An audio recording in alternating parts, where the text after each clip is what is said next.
Welcome to Reimagining Soviet Georgia. I'm Sopo. And I'm Brian. We are really excited to have Tings today. She will discuss contemporary and not only contemporary China. We've been wanting to do a discussion around China, and I had the great pleasure to meet Tings when I was in China recently. And so thank you so much for coming on. We're really, really happy you're here. Thanks so much for having me, Sopo and Brian. I'm really a fan of your podcast, so it's an honor to be here. It's an honor for us as well. Okay, do you want to introduce yourself? Sure. My name is Tings Chak. I was born in Hong Kong, but raised in the West, lived a lot of places in my life, but now currently am based in Beijing, where I'm doing my PhD at Tsinghua University. I am the Asia co-coordinator of Tricontinental Institute for Social Research, where I also lead the sort of cultural research side. So I kind of have two hats in that institute, but it's mostly where I spend my time. And the institute is an interesting space because trying to really produce knowledge together with people's movements, political organizations, particularly in the global South, so Latin America, Asia, and Africa, as part of a process called the International People's Assembly. So that's where my main political home is, let's say. But it's a pleasure to be here with you both. I'm really looking forward to this conversation. Excellent. Would you like to talk about your research? Maybe we can open up with what have you been researching this past few years and why you moved back to China?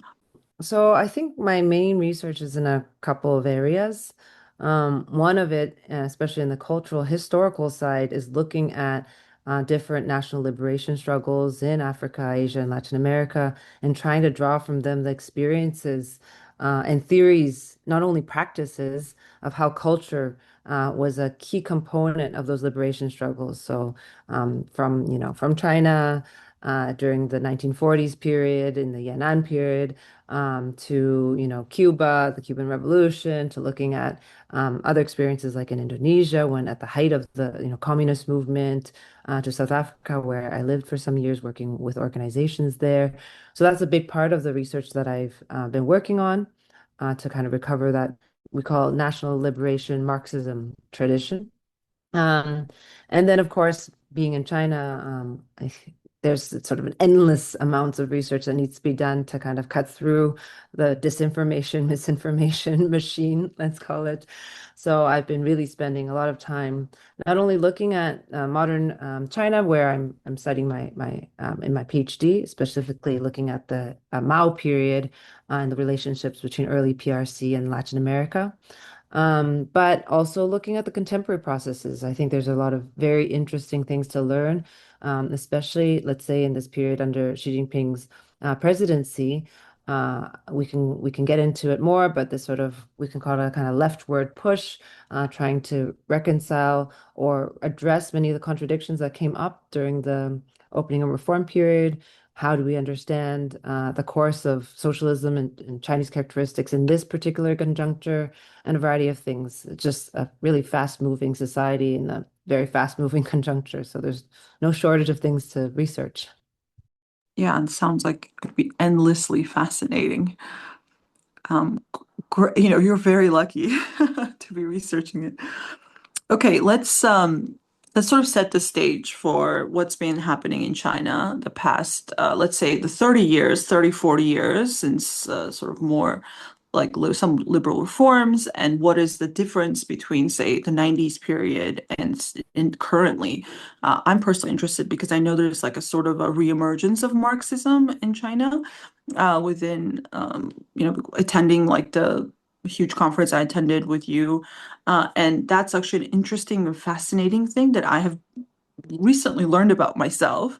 And I think like one of the reasons we want you to discuss China today is also to get a lot of Western sort of left to understand what's happening, because I do feel like they don't possess like any knowledge about China, or if they do, it's like full of misinformation. And every kind of discussion I've heard about China is so superficial, and it's mind-boggling, like I'm just like, how do you not know anything? But so we really kind of want, people who listen to this podcast to get a better understanding. So maybe you can kind of give us a little process of what has been happening since Mao and what's been new in the last 10 years, I would say. Maybe I'll start by quoting Mao. I love this phrase because it helps us remind us, especially when you're talking about a lot of, I think, China watchers or people with any comments on China, is in this text he wrote called Opposed Book Worship. He says, no investigation, no right to speak. And I think it bears repeating constantly because on the topic of China, it seems like it's a free-for-all. You don't need to investigate, but you have a right to speak and could have dictate of how a country of 1.4 billion or what a socialism for such a country should look like, right? So anyways, I think I want to start there. Your question was filled with many things, and I guess I wanted to address that. I think for many people on the left, and there is some sort of something we can acknowledge, is that with the opening up of reform period that was instituted in late 1970s, but really took flight in the 80s and 90s under Deng Xiaoping, was a moment for many people in the left, I think both in China and outside, that generated some confusion, I think some people thought, okay, this is a restoration of capitalism and sort of stayed there, right? And there are others that didn't really have the historical distance yet to understand why that was a strategic move in that particular conjuncture. And then how do we assess it now with a little bit more time from with, vantage point. So one of the things we have to acknowledge is that during the Mao period, there were huge social, economic, and industrial gains that allowed for this next stage in the socialist construction. When we're talking about basically completing the land reform process already in the 1950s, basically changing 80% illiteracy to about 20% illiteracy within, the first 2 decades. I think most impressively on a social aspect is that life expectancy more than, well, actually just about doubled in those first 3 decades. This really, contrasts with many of the kind of anti-communist myths around, oh, millions of people were just killed and millions of people were died. How do you explain life expectancy doubling in 30 years? So those kind of sort of social, sort of economic aspects were the foundation. But there's also technological. I mean, China was able to send a satellite, already in the 1970s to space. So there were also technological advances that we can't undermine. That being said, China was extremely poor still in the 1970s. Vast majority of the population lived in extreme poverty. So there was an understanding when Deng Xiaoping took the leadership. He had a famous line to say that pauperism is not socialism, still less communism. And so one of the main strategic shifts in what was called the principal contradiction, it's still used by the party to orient its policies, is that there was a shift in the principal contradiction from basically class struggle, how you seize the land from the landlords, et cetera, et cetera. That was complete more or less in the first stage. Now to developing the productive forces quickly. And so that was a very specific strategy to continue on a path of socialism. That being said, of course, there are lots of reforms. You introduce private capital into a system that had basically gotten rid of private capital already. You have to open and connect China to the world, the capitalist world, the world market, try to break its isolation, both diplomatic, economic, and political, to be able to learn from the West, to learn from the West very strategically, sending millions of people to study technology, study the areas that China was very aware of its backwardness. Use that word lightly, but it is an objective analysis. I think that being said, we saw the so-called Chinese miracle, the over 9% economic growth per year. I hate the word miracle because it's magical thinking. It was not a miracle as part of state planning, but we also saw impressive, feats in that period. We're talking about the largest middle income group, middle class, we can debate that was created historically. Now, 300 million people entered that social status, let's say, or economic grouping. We are talking about basically economic floor being lifted for hundreds of millions of people. That being said, lots of contradictions emerge from that period. I think it's very clear to see. If you read the party Congress documents, you read the speeches, of the leaders, there's a huge acknowledgement of the kinds of inequalities that emerged, questions around, a sort of distancing of the party with the rural base.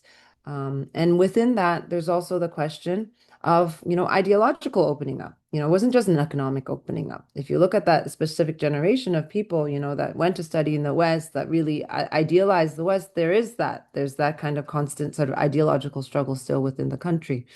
So maybe coming back to the present, when you're talking about Marxism as a kind of revival of Marxism, I think we are seeing that. It's not that the Marxists weren't there, but they were not the dominant voice, especially in this period where there was a lot of liberal reforms. And you see that whether it's the university institutions, I mean, Sopo, you spent time in Shanghai, you spent time in Fudan University or ECNU or Fudan, I don't remember now, but you saw it with, yeah, ECNU. I'm sure you saw plenty of that with your own eyes.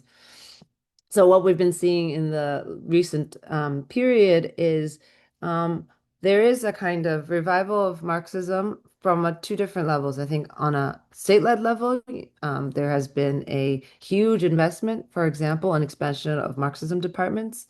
In the last decades, we went from 25 Marxism departments in the country, which is very few, to now 1,400 institutions across the country. This means that doesn't mean that we have, millions of Marxists just floating around the country, but it's a process of also forming and creating a new generation of Marxist scholars. And this is very much part of, I think, the kind of senior direction of the country. We're seeing also, rise of also kind of, let's say, a popular Marxism. If you watch, Chinese Bilibili, that's like the YouTube of China. Lots of young Marxist influencers, talking about not only Chinese Marxism or the Mao period and having a favorable view of that, but also interested in the third world or what was called the third world. So I think in different currents, we're seeing a kind of a general push towards the left, a space in the kind of academic intellectual world, but also amongst especially young people, an openness to talk about the early socialist period around Marxism, and a generation of what we call the little pinks. They're not quite red yet, but they're, pink and curious about socialism. There's a understanding sort of in the West that the way it's set up, and it's very hard for people to kind of think in a different way, is that you have to have sort of this independent civil society, right? Independent unions or whatever to be able to have somehow real socialism. Um, can you explain how the state itself integrates and is able to say practice tenets of Marxism or understanding of communism, and that's not that's very dissimilar to the West, and why it actually does work, if it works. You can speak on that, because I think it's very difficult for people to be able to comprehend how the state, because they fight against the state all the time. So their mentality of like the state bad always, and so that's been a difficult part on for me to explain, like how that's a different way of it's very different when you achieve state power than when you don't have state power. You act very differently in those situations. So maybe you can expand on that, and you can also discuss maybe the poverty alleviation and how a lot of that stuff also plays into the state taking on that role, and also having movements within that kind of support that as well. I mean, I think this is an important question that often comes up because there's an idea that, unions need to be independent and you need a strong civil society, it's called, or, you need the social movements to kind of keep a state in check, that kind of logic. But of course, once you have a revolution, things change, A lot of the organs that are used that come from, let's say, capitalist class conflict, before a revolution, what do you do with those political organs? How do they exist? Do they maintain their independent or, let's say, antagonistic character, or are they sort of more absorbed into a functioning of a state? And this is something that I think many socialist countries have to deal with. Of course, in China, there is a union, large trade union federation, the All China Federation of Trade Unions, which represents hundreds of millions of workers. But of course, unlike in a capitalist system, Chinese unions are integrated in some aspect of the state functioning. So they are linked to workplaces, they're linked to communities, They do deal with sort of collective negotiations, but within a framework of development planning. They are not, they might be arm's length, but they are not independent of the state. Of course, this comes with, different kinds of criticism saying, okay, well, then they're really just bureaucratic instruments. They have lots of restrictions. How can they actually represent the interests of workers, etc.? But I would add in a different aspect is that what is the responsibility? Who has the primary responsibility to take care of the interests of the working class as a whole? Is it under the unions sort of fighting for certain demands, whether it's wages or conditions, etc.? Or is this now transferred to a state that is run by a communist party that represents the interests and comprised of workers and peasants and the alliance of a broader society? I think this is where the responsibility changes, and this is where I think when you talk about poverty alleviation, it's a very correct sort of line to follow, is because well, now the responsibility really is under the state, under the command of this party to protect the interests of the working class. And this is where we see, you know, the eradication of poverty, extreme poverty in a country of 1.4 billion. I mean, that's just never been done in any capitalist country, let alone in a, third world society coming out of, decades of war, a century of imperialist humiliation and occupation and aggressions. And that's something is the responsibility of the state and led by the party. And we can talk into detail more about how it actually does that. What are the instruments with which it takes on the task like that? Of course, really, it's the party that leads. Rather than, let's say, a union or a social movement or a civil society front. Those organizations play a part, but again, they are arm's length as part of, let's say, in coordination with the state planning. I'll just give you an example. China has 5 million what are called social organizations. This can, be including women's organizations, youth organizations, community organizations. Those are not independent or antagonistic towards the state, but they form part of national campaigns, such as poverty alleviation campaigns when they're, elevated to a national strategy. And so in that sense, I think the role of these sort of what would be traditionally called civil society in a capitalist society changes fundamentally under a socialist system. Uh, so we have to look at things of real material gains of the working class, things like eradication of extreme poverty. We have to look at, the rise of real wages for people. And what is really interesting now is that and actually in the last 10, 15 years, wages of rural populations of peasants have actually outpaced those of urban workers. And that's something directly linked to the state policies around not only eradicating extreme poverty in the countryside, but now in this period of rural revitalization. How do you modernize the countryside? How do you, think about the future of the countryside? So these are things that, of course, we're not seeing in the rest of the world where wages have pretty much stagnated for workers in, I don't know, probably since the 1970s, 80s. And anyways, I think we can go on about that, but we actually have to look at it from an empirical lens about the status of the working class as a whole to be able to judge, is the party, let's say as a whole, serving the needs of its people, of the working class? Does it still represent the working class? And in that, I would argue it does because it has been able to serve those interests. Yeah, I think the scale of China is really mind-blowing. I don't think people really can comprehend like when you have that many people and you're able to accomplish this much um, is really something I really have a hard time even imagining because Georgia is like 3.7 million people. It's like a tiny country that's like struggling. And the scale of China to Georgia is just so radically different. We're like a village. Um, and so yeah, tier Oh, tier four four city. city. Yeah, Yeah, we're a tier four city. And so it's always like I mean, mind-boggling because like when I even reading like when I was younger, like Red Star over China, right? Like I was like, I cannot believe the scale of this. Because I was mostly focused on sort of Russian Revolution, Bolsheviks and so on, but the scale of the Chinese Revolution is just so much grander. Um, and so that's something that's we always have to take into account because the quantity really makes like a huge difference and also makes it that much more incredible. Not to use the word miracle, of course, but it's incredible of the planning. And oh, actually, just in China, the planning every day, you can see how well everything is planned. Like it's quite amazing. I was definitely like blown away.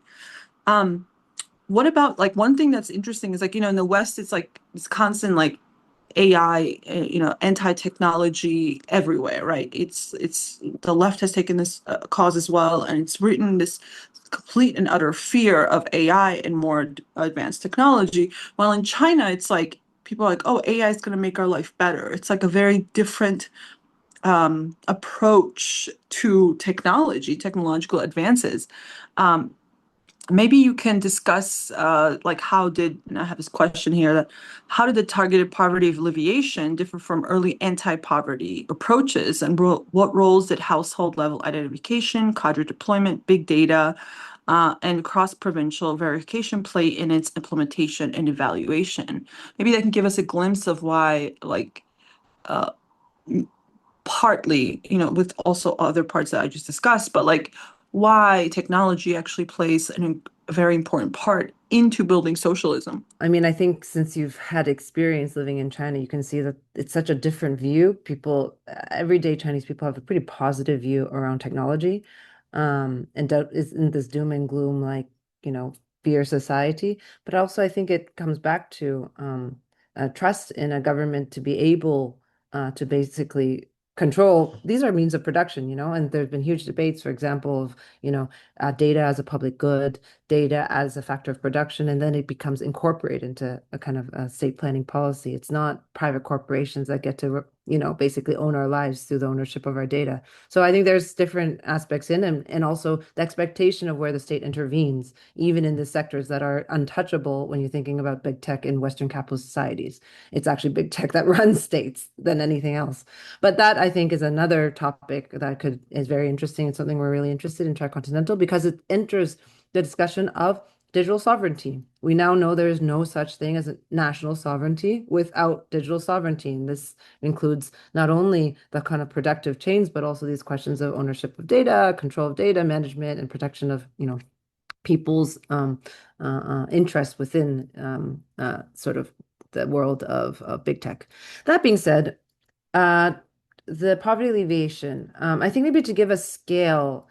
So we talked a little bit about how, the opening up reform did lift the economic for hundreds of millions of people. But even when, let's say when Xi Jinping came into the general secretary position in 2012, became the president in 2013, there was an understanding that there's still many pockets of China that had not seen those economic benefits yet, especially in the western and central regions, the very remote regions. And if you go to those places, people are living in extreme poverty. So this is also informed by, fact that when he was young, during the Cultural Revolution, actually, he was sent to live in the countryside for years, and that's where he became a local village secretary and worked up from the rural area. So he understands intimately the conditions of the peasantry, rural life. And it's not an accident that one of his first campaigns was going to the countryside and looking at that. But when you look at a country so big, you might have, understanding of, okay, what is anti-poverty? In China, actually, there's a much more multi-dimensional approach. It's not just income. It's not just about, okay, let's do income distribution, because we know that that doesn't deal with the root causes of poverty. So it looks at things not only income, but looks at things such as what is called the tour assurances, assurance of food and clothing, and then the three guarantees, which is access to basic medical services, safe housing with safe drinking water and electricity, as well as free education, which in China is the 9 years compulsory education nationally. In some regions, it's more, like in Tibet or otherwise. So it's using this metrics, but when you have this metrics, how do you go about understanding who are poor, considered poor under these metrics, So it's a combined, not only technology can't resolve that, big data itself can't resolve it, you need people. So when you mentioned 3 point something million people of Georgia's populations, that's more or less the number of people that China sent, party members, CPC members, to the countryside in this period. 3 million people. Actually, the first period was 800,000 to just knock on doors in hundreds of thousands of villages to understand, okay, each family. And then they were able to identify more or less 100 million people that still fit into the category of being extremely poor. And then they sent 3 million people, cadre, to go and live in the countryside. I had a chance when we were doing field research to, meet with party cadres, meet with the peasants, young people, women. It was very interesting to talk about how it worked. Usually it was one party cadre with 5 families. So basically 3.8 million people. I think that's even bigger than Georgia's population that were mobilized as party members to the countryside just for this campaign. So that being said, that kind of data collection was done very, very much by people, and what was they were able to really deploy the big data system is basically connect all of the different services and departments and facilitate that information flow, whether it's around health, because multi-dimensional is not just looking at how much money is in their bank account. It's like what are their health situation, education levels of every single member of the household. What are some of the questions that might arise? People might exit extreme poverty, but might have some risks of falling back into poverty. So all of that was done under a state-managed big data system that facilitated these kinds of processes. And what's really interesting too is because it's a mixture, it's data alone itself, these technologies are only instruments, right? The coordination has to really be led by the party. So oftentimes how they would mobilize is that they would do what are called democratic appraisal assessments. So it's not just a party member going to a household and understanding a situation, and they need to do that, but it also is in a very much a village level.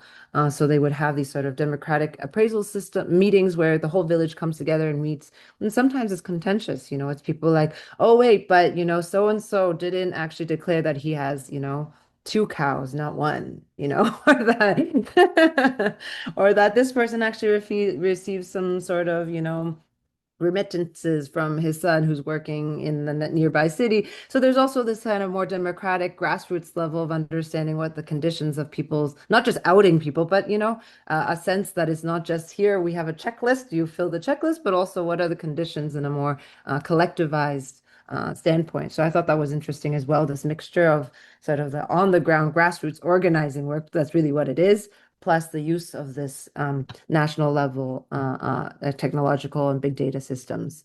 But maybe I'll pause there, but there's much more that can be said about that whole process. It's fascinating, especially for anyone who are organizers that have done any real work on the ground around what that kind of, I would say, really democratic processes that happen on the grassroots level. Everyone thinks it's just like a top-down, level, a policy level, but how it's implemented is very decentralized and democratized too.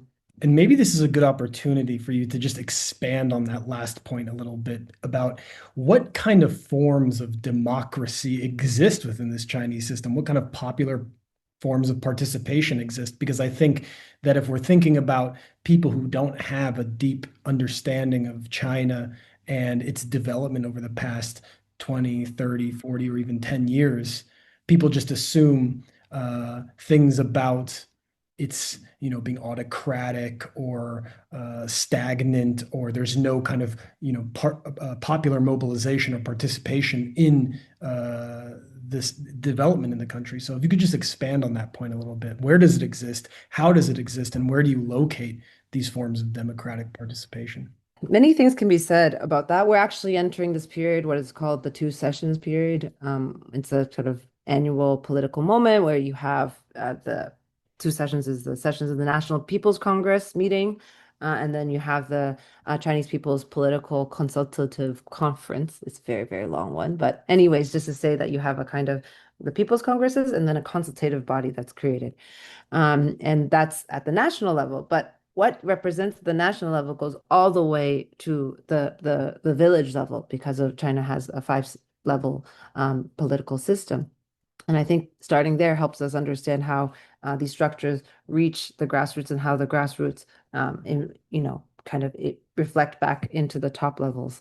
Um, so one of the things that say, I'll give you a concrete example. When things are brought into the National People's Congress to debate, usually debate the policy questions, things that might be implemented, they go through significant rounds of public consultation to understand how this consultative democracy works. Not voting every 4 or 5 years for a leader between two parties, but it's actually different mechanisms. So I'll give an example. In 2020 is when China launched its civil code. It's its first civil code. It went through 10 rounds of public consultation, where it received millions of public comments from hundreds of thousands of people. And this is done basically where drafts of a civil code or any kind of major policy will be released publicly, and there will be different phases of receiving public opinions. It can be through the actual organs, through the structures that exist, or also, oftentimes it's actually through online mechanisms where you can receive public opinions on them, including proposals for different policies as well that get sometimes debated at any of these 2 sessions, annual meetings. Hundreds of proposals are debated, and those are spaces that get, are brought up from these kind of public consultations. So that's one of the things that happen. So where a space of, public debate do happen and can influence policy. I think another thing that people don't understand is how the National People's Congress works is that it goes from the national, then, you have the provincial, then you have your, municipal, you go all the way to the village level. That those candidates, I think it's more or less around 3,000 candidates that are represented in that national level. They're actually starting from the base level. There's direct democracy in the sense that the village level leaders are actually voted upon and selected by that at that kind of grassroots level. And from each tier upwards, then it's nominations within to the higher levels of that People's Congress system. So in that sense, there's also a direct participation at the most grassroots level in every period where these are, we're talking about hundreds of millions of people that participate in that. So I would say consultative as well as this, on the very, very grassroots level, participation. But of course, I think most people are not looking to that as a definition. They're not saying, oh, well, we also have some process of voting to legitimize. I think that that's not necessary for the Chinese people. That's this idea of voting every 4 or 5 years is not something that has ever existed in the tradition of China. And you can say, okay, well, China has always been authoritarian, but I think in many realities, many civilizations, many societies, that has never been the norm, this sort of hegemonic understanding of democracy. But if you actually talk to average Chinese people, and I think there was a report released, I think last year, I can't remember which European organization that's run by a former NATO chief, was talking about the democratic perception index. I'm sure you all have come across that. Very interesting, basically interviewed, I don't remember how many thousands of people in respective countries to talk about the people's perception of democracy, right? And China scores high. I think it's over 80% of the people think, yeah, we do live in a democracy based on the idea that a government serves the people, ruled by the people in these different mechanisms. And of course, Western capitalist countries, especially the US, notoriously score low, even though they quote unquote have an electoral liberal democracy. So anyways, I think in this particular conjuncture, we're seeing a big crisis of this liberal democratic electoral system. It's interesting to actually be able to talk about Chinese system or the right of other systems to exist, where people feel like they are being represented and their needs are being addressed through whether it's consultative ways or that they have a strong trust in the government that they are acting ultimately in their interests. I want to ask a more meta question that I think is useful for people who are outside of China and these debates that take place in the West about China. I think often on the left, you see people who are trying to debate the merits of whether or not China is socialist, right?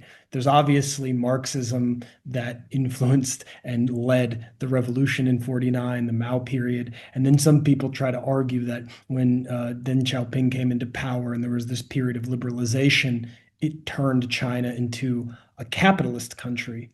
And some people will say, well, no, it's something in between. So how do you actually answer this question? Is China socialist? I think oftentimes people who criticize China for being capitalist and not being socialist forget that socialism is what? It's a transitional phase. It's a transitional phase towards communism. We don't know. Unfortunately, our dear Marx and Engels never told us how long this phase of transition will take, about wresting from capital. It's a period, I think, in China by the CPC, there's an understanding that not only are we in the phase of socialism, which is a transitional phase, we are only in the primary stage of socialism. And it's been around, 77 years and still in the primary stage of socialism. In fact, the CPC's one of the centenary goals, the first centenary goal was to eradicate extreme poverty by the 100th anniversary of the founding of the CPC, which was in 2021. And the second centenary goal is for the 100th anniversary of the founding of the PRC, which will be in 2049, which is to advance to an advanced stage of socialism, which is technically when we will get out of this primary stage of socialism. We all are looking forward to what that looks like. But that being said, long-winded way to say that we don't have let's say a guidebook to talk about to what extent, how long must we coexist where there will be private capitalist elements in society. I think this is also important to historically frame. I mean, Mao already in the 1950s, he wrote about this idea of the coexistence of five economies, that there was always going to be some aspects of private capital and the national bourgeoisie that form part of this socialist period. Yes, during the Deng Xiaoping period, there was an integration in a pretty large way of these capitalist elements back into society. Does that mean that entire socialist project is thrown out the window? Absolutely not. And I would say, if I can try to summarize in short, in a few thoughts, is that one of the things is that we didn't see, unlike, the collapsing of the Soviet Union, this sort of shock therapy method, China did not experience that in the opening and reform period. It was not a free-for-all of kind of mass privatization. It followed a key principle, which is translated often as grasp the big and let go of the small, which means that the state maintains firm control over its strategic sectors and only allows private capital in non-strategic areas or in some specific areas. So more concretely, questions of energy, questions of finance, questions of banking. Basically, all the major banks are state-owned. Telecommunications, transportation, infrastructure, all heavy industry. So this is, in the kind of Mao era terms, is the commanding heights of economy were never opened up to privatization or private capital. I think that's very important to understand. While there were lots of the kind of different consumer services sector, tech sector, absolutely, because of the nature of this, of the backwardness we already talked about. That being said, I think that's really important. That understanding of where the privatization happened doesn't mean that there were areas that maybe went too far, or there were areas that, class struggle doesn't end in 1949, I think that's something also to remind our listeners the big major critics of China. And so in the recent, I think, years, we've seen also sort of kind of a strengthening of state sectors in certain areas, a strong state intervention, especially in some of the sectors like the big tech areas. We could talk about Alibaba. We can talk about many of these big companies that faced very strong clawbacks from the state around monopoly practices, many things like that. This is also when, a CPC-led government comes in and intervenes in the private sector that we don't see in ways that are possible in capitalist societies. So I think both in the kind of capacity of the state to intervene in private sector, as well as this idea of the strategic sectors being firmly in the hands of the public sector, is important. We can probably go more about that, but I think we already talked a little bit about poverty alleviation. These are very, very clear kind of policies and strategic decisions that are made that are socialist or socialist in nature. There's no capitalist society that's going to, redivert trillions of RMB to build roads, telecommunications to the most remote parts of communities across the country. This is just against any profit motive. And maybe I'll end there. Of course, much more can be said uh, about the question of is China socialist? I think where socialism with Chinese characteristics, I mean, it's not just a slogan. I mean, China comes from a 5,000-year civilization. There's many particular characteristics to how socialism is going to be built, and it's going to build its own path, and it has been doing that in the last 77 years. So from your research, because you are studying national liberation of different countries, right, and cultural aspects, can you connect it to some of the, let's say, what are important aspects that people should think about when they think about national liberation? Like, what does it mean for national liberation? And how does this sort of tie into your research and also in China? Because I think like there's like some of the things you've already discussed clearly, you know, like what the state should have control over.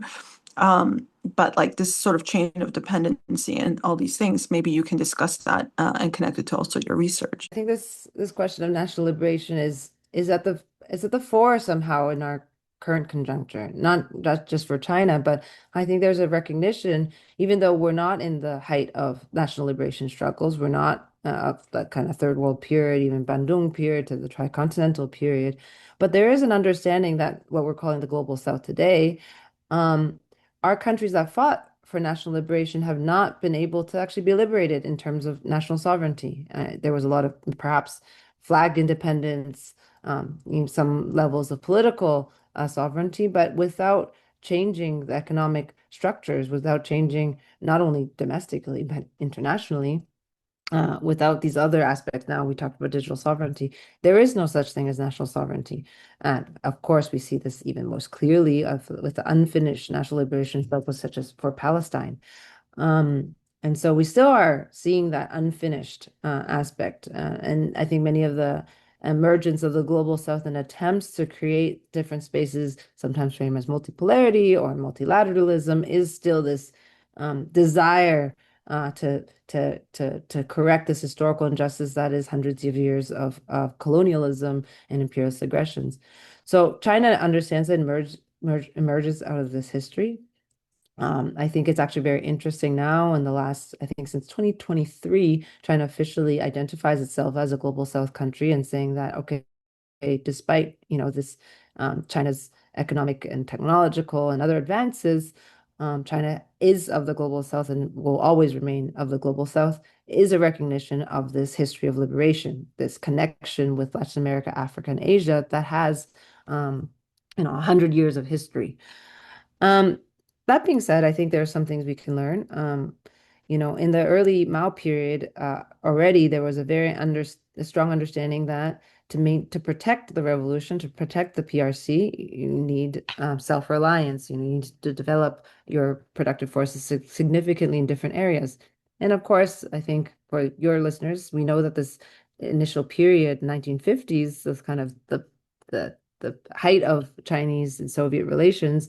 A lot of that relied on Soviet assistance, the tens of thousands of specialists, agronomists, scientists that came to China to help with the major uh, programs, large industrial projects to, satellite exploration to all kinds of agricultural modernization. So China's sort of move towards self-reliance would not have been possible without that early 1950s period, even though, of course, it came to a split pretty drastically in the 1960s, and China had to look towards a different direction.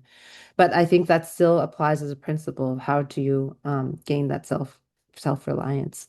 Um, and I think we see those aspects still, and we can understand the Deng opening up reform period as building off of that, even though I think many people were critical of bringing in foreign technologies, foreign investment, and foreign capital, but that was seen as a necessary step for China to develop its productive forces because it did it in a way that, okay, if you're going to invest and even exploit our working class, then you're going to have to transfer technology. We're going to learn how to do these processes. You can't just exploit our labor without being able to, for us to learn how to do it. And there is an understanding that there was a generation of the working class in China that paid a price in a way, for China as a whole to be able to now and be able to compete in areas such as, AI and chip technology. And of course, that offends the West, that offends the West that we're not just making cheap, knockoff running shoes. Now we're, creating AI technologies such as DeepSeek that can contest those areas. That is an offense for any third world or underdeveloped or global South country to compete in those levels. That kind of self-reliance, I think, comes till today. One of the main policies, technological policies of Xi Jinping was this Made in China 2025, which is exactly in these areas from AI to robotics to electric vehicles, aerospace, biotech. And of course, that's not just to compete for competition's sake. We now know how much that has become weaponized in this sort of new Cold War that's been imposed on China from, I mean, you can say Trump 1 and 2, but really it's a bipartisan issue. We know since the pivot to Asia under Obama, it's a anyway bipartisan issue, and so that self-reliance, that digital and technological sovereignty, is at the forefront of what was learned also of the self-reliance during the Mao period. But much more can be said around lessons than we learned from the liberation period. I think things also around important questions around peaceful coexistence, those 5 principles of peaceful coexistence that marked China's foreign policy, were really enshrined in the Bandung Conference of 1955 as a kind of pillars of, let's say, global South diplomacy, are clearly necessary today, as we're seeing U.S. under this hyper-imperialist stage using its militarism to compensate for its relative loss in economic and even political power in the world.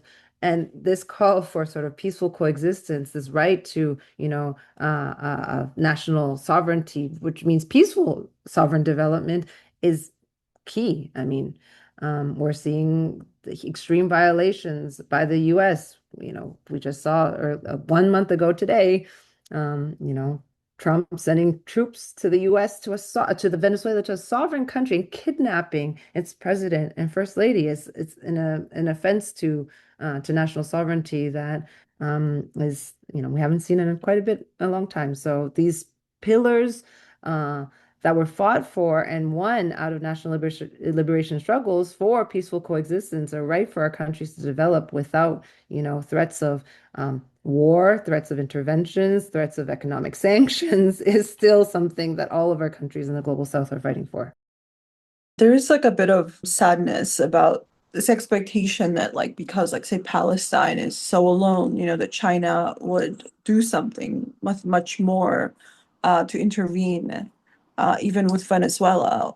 Maybe this is beyond the scope of our podcast, but do you have like any ideas of why China's much more careful? I mean, I have my ideas, but like why China's more careful in how it intervenes in the world, especially when there's like, a live genocide that's happening. No, I mean, absolutely. I can't speak from any kind of official voice, I think this question right now in this phase we've been calling tricontinental as hyperimperialism, this turn towards this really U.S. military supremacy and its willingness and capacity to use, and also in the stage of nuclear warfare. And I think there's lots of people in the White House and Pentagon that actually believe that a nuclear war is winnable, which is insane. But that being said, I think China has to tread very cautiously around these questions. I think on the Palestine issue, China's for the first time is, I think, playing a role it has never historically played, which is as a major state, is this realm of trying to mediate. I think one of the important things in the region that China was able to, for example, was the sort of softening or what kind of rapprochement Saudi Iran hosting of the 16 different factions and political factions of Palestinian representatives in Beijing last year on to come to some kind of consensus on Beijing Collective Declaration. These are new roles that China is trying to come in without trying to intervene in a military way. And I think China has to be prudent on that because any kind of real military engagement And that's not in the nature. I mean, we're talking about peaceful coexistence. I mean, China has not fought a war, engaged in a war in 50 years.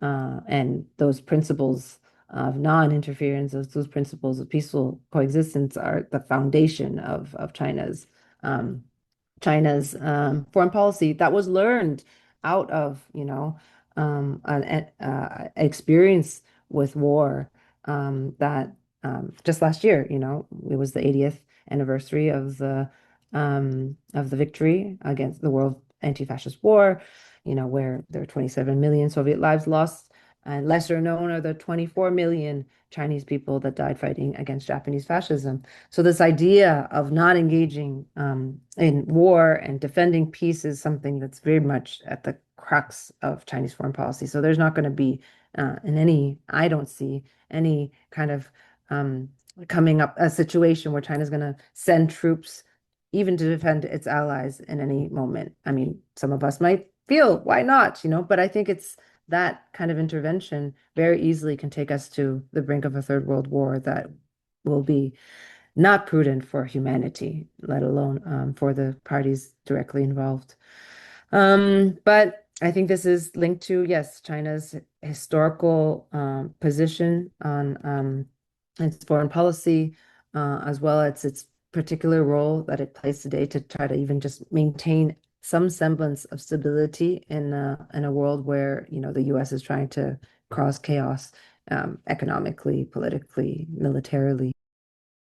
Obviously, the United States is in the middle of this very aggressive new Cold War with China, an attempt to contain it. But there's also another, and you mentioned very clearly that China has this longer tradition of coming from the third world, non-interventionism, peaceful coexistence, anti-imperialism, national liberation, different ideas. But there's a second part of that that I think is worth mentioning, which is about China's economic role in the creation of new transit networks, right? New corridors, right? The aid and development assistance to many countries in the global south, but also when we coming here from Georgia, these kind of what we call middle countries, right? Those who are not part of the global north, maybe not either historically or economically identifying with the global south, but are, hedging their bets and actually deepening their ties with China. So how do you then maybe moving away from just geopolitical competition and sort of imperial geopolitics, but to this way that China's kind of restructuring the entire global geoeconomic set of relations. Like, how do you frame and understand that dynamic?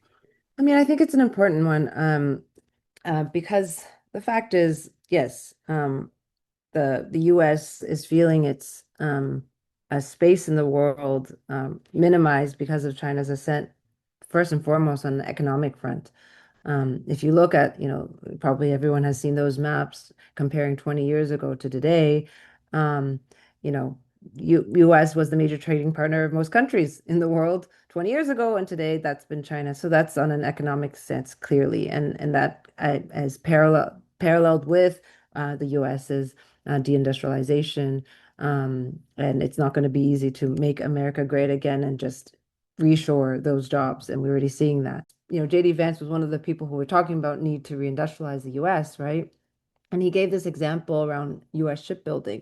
And he was talking about, at the end of World War II, US constructed 3 ships. These are cargo ships every 2 days. Uh, and now they build 5 ships in a year, 5 ships in a year. They used to build 3 ships every 2 days at the end of World War II. And so now the US is responsible for less than 0.1% of global shipbuilding. Of course, where did global shipbuilding go? To China. And then he cited that one Beijing-based company makes more commercial ships in a year than what US has produced since World War II combined. Just to give in one area a dimension of you don't just start making ships tomorrow. It's not just only this, the whole supply chain, it's generations of people who've been trained in every stage of the way to build those ships, etc. So there's a recognition, but there's no understanding of how necessarily that's going to be done. And so, of course, you have to take back Latin America, all kinds of things that the US is now doing in the world. But of course, your question is on China. So China now is not only a commercial economic partner for many countries, it has proven to be another option, to trade with. We have to understand that it comes out of a period where most of the countries, especially the global south, but I think these, middle income countries around the world also face this option, is that this kind of sort of Washington consensus, this sort of, IMF World Bank sort of playbook really did not do anything to help the development of most of the countries in Latin America, Africa, and Asia, and countries are very aware of that.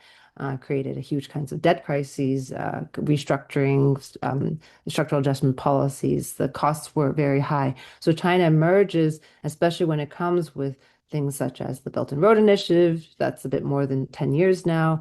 Um, it's an option. It's an option, oftentimes measuring between two kind of commercial or economic interests, where countries can make a decision. Of course, we see that the Western countries become very upset when countries enact their sovereignty to say maybe the Chinese deal works in our favor.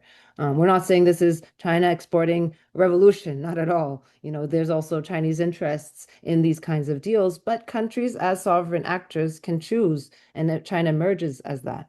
I think in addition to just that kind of more, let's say, economic calculation that each country should have the sovereignty to make, is that China has been making big efforts to build alternative institutions specifically for the global South countries, but not only, we've seen the emergence of, the Shanghai Cooperation Organization, through the whole Eurasian region, which begins really as a security bloc, but has now emerged to take on other roles that have a political and economic nature. I mean, the last summit in Tianjin, there was already discussions of creating a SCO development bank.